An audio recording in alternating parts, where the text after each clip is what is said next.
आज मैं आप लोगों को बताने वाली हूँ कि अगर आप लोगों को सांस फूलता है या आप लोगों का बहुत ज़्यादा जब आप चलते हैं तो आपको हांफनी बनती है, यानी कि आपको बहुत तेज तेज सांस चलने लगती है, या आप लोगों को दमा की परेशानी है या फिर अस्थमा की परेशानी है, ब्रोंकाइटिस की परेशानी है।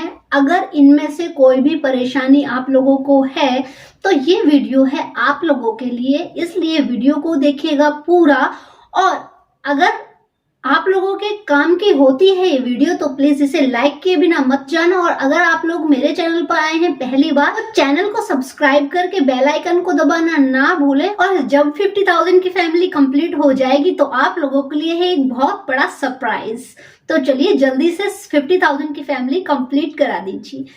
तो देखिए, आज मैं आप लोगों को बताने वाली हूँ, अगर आप लोगों को दमा की परेशानी है, सबसे पहले हम जानते हैं कि ये होती क्या है। देखिए, जब आपको दमा की परेशानी होती है तो उसमें सांस लेने में आप लोगों को परेशानी होती है, यानी अगर आप थोड़ा सा चल लेते हैं तो आपका सांस फूलने लगता है, अगर आप थोड़ा सा वर्कआउट कर लेते हैं तो आपका सांस फूलने लगता है, या डस्ट से भी आपको एलर्जी होती है, जब आप झाड़ू लगाते हैं या पॉल्यूशन में चले जाते हैं तब आप लोगों का जी बहुत ज्यादा घुटने लगता है, दम घुटने लगता है, सांस फूलने लगती है, सांस लेने में आप लोगों को परेशानी आती है। अब ये होता क्यों है?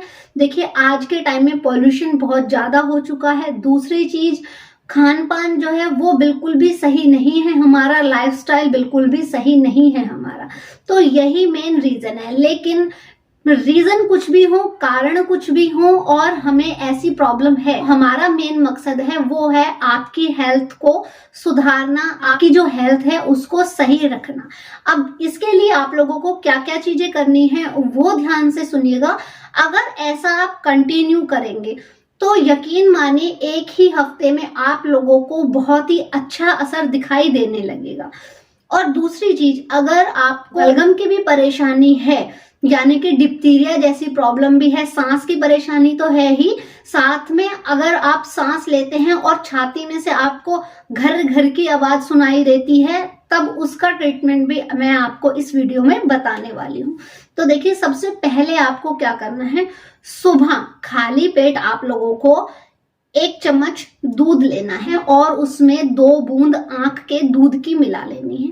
अब आंख का दूध आप कहेंगे कि ये तो जहर होता है।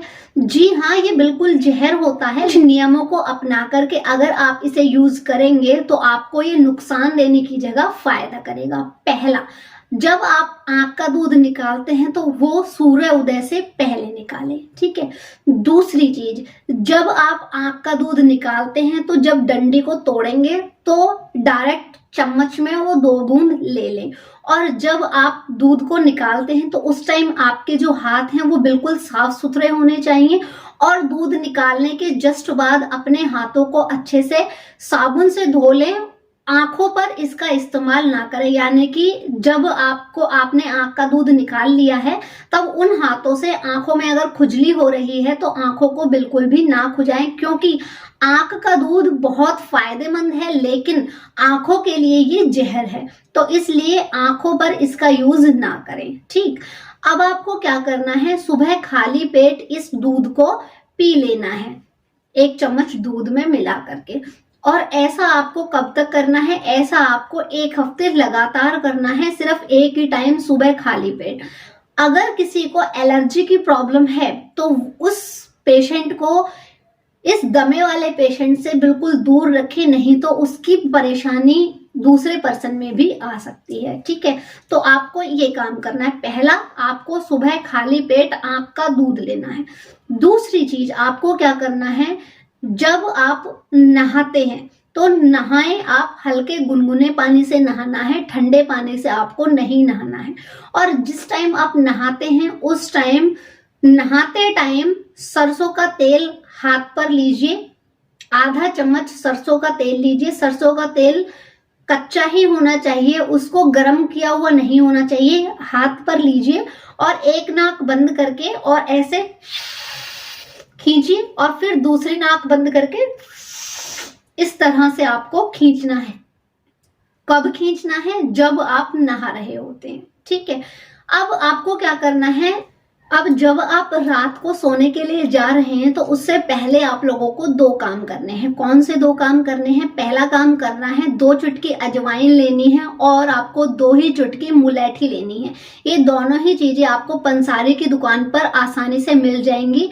1 गिलास पानी लेना है और ये दोनों ही चीजें उस पानी में डाल करके और अच्छे से बॉईल करना है। बॉईल इतना करना है कि ये आधा रह जाए, छान कर और इसे गुनगुना गुनगुना पी लेना है। पीने के बाद आपको 1 चम्मच अजवाइन लेनी है, 1 भगोना लेना है, उसमें अजवाइन डाल करके और उसकी आपको भाप लेनी है। भाप लेने के बाद आपको डायरेक्ट पंखे की हवा में नहीं आना है और सर को कवर करके ही आपको सोना है, ठीक है। इसके अलावा जब आप भाप ले लेंगे तब आपको फिर से आधा चम्मच तेल लेना है और दोनों नाक में खींचना है। वो 10 केले के छिलके लेने हैं, उन्हें अच्छे से सुखा लेना है।